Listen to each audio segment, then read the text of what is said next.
¿Qué fueron las leyes de obediencia debida, punto final y los decretos de indulto? En el juicio a las juntas militares realizado entre abril y diciembre de 1985, los dictadores Jorge Rafael Videla y Eduardo Macera fueron condenados a reclusión perpetua. Eduardo Videla condenado a 17 años de prisión, Lambruschini a 8 años, Agosti a 4 años y 6 meses, y Grafigna, Galtieri, Isaac Anaya y Basilio Lamidoso fueron absueltos.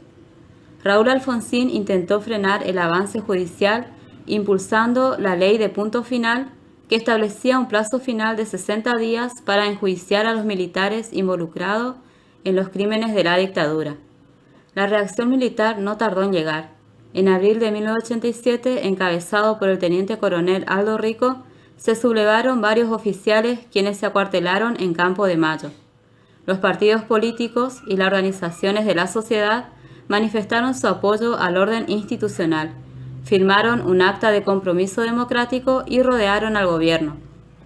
La resolución del conflicto se produjo luego de que el presidente Raúl Alfonsín se reuniera en Campo de Mayo con los líderes carapintadas, los que luego depondrían su actitud. En junio de 1987 fue sancionada la Ley de Obediencia Debida que eximía a oficiales y subalternos de los juicios por los delitos cometidos durante la dictadura, justificando que habían actuado bajo órdenes de mandos superiores. En julio de 1989, Menem asumió la presidencia. Su aspiración era borrar los conflictos del pasado para justificar las alianzas del presente. Al poco tiempo de asumir, firmó los primeros decretos que indultaban a 277 procesados y condenados acusados de violaciones a los derechos humanos, otros por su mal desempeño en la Guerra de Malvinas, sublevaciones militares cara pintada y otros por acciones guerrilleras. Excluido de estos decretos Videla, Macera, Agosti, Viola, Lambruschini, Ramón Camps, Suárez Mazón, Riccieri y el líder montonero Mario Firmenich. En diciembre de 1990, Menem dejaba en libertad a los dictadores, anulando las condenas recibidas en 1985. También indultaba a José Martínez de Hoz.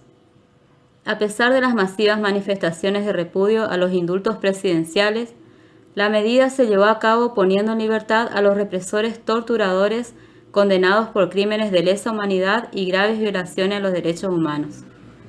A partir de la asunción del presidente Néstor Kirchner en el 2003, relevó toda la cúpula militar, encausó un juicio político contra parte de la Corte Suprema que había designado Menem, retiró los retratos de Videla y Vignone del Colegio Militar, se expresó a favor de la nulidad de las leyes del perdón, la creación del espacio para la memoria y la promoción de los derechos humanos en la ex-EXMA. En agosto de ese mismo año, las denominadas leyes del perdón fueron anuladas por el Parlamento. Ordenó la reapertura de las causas de ESMA y del primer cuerpo del ejército. En el 2005 declaró la inconstitucionalidad de las leyes de punto final y obediencia debida. A fines de 2007 existían más de 300 detenidos bajo proceso, siendo condenados 3 de ellos, Julio Simón, Miguel Echecolás y el sacerdote von Wernich. Este avance en la justicia se vio empañado por la desaparición de Jorge Luis López, testigo en el juicio contra Echecolás, y por la sospechosa muerte de 2 imputados por apropiación de menores durante la dictadura. ¿Cómo deben ser considerados los crímenes de la dictadura? El debate en torno a cómo caracterizar los crímenes pueden sintetizarse en 2 interpretaciones, como un genocidio o una masacre organizada.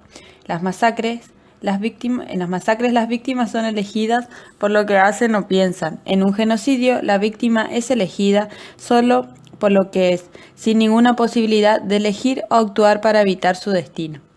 ¿Cómo se construyeron las políticas de memoria en nuestro país?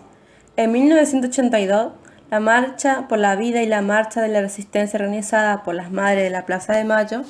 En 1983, la movilización repudiando el informe final de la dictadura, reclamando lo que se investigará en los crímenes y que se pusiera la verdad de lo acontecido.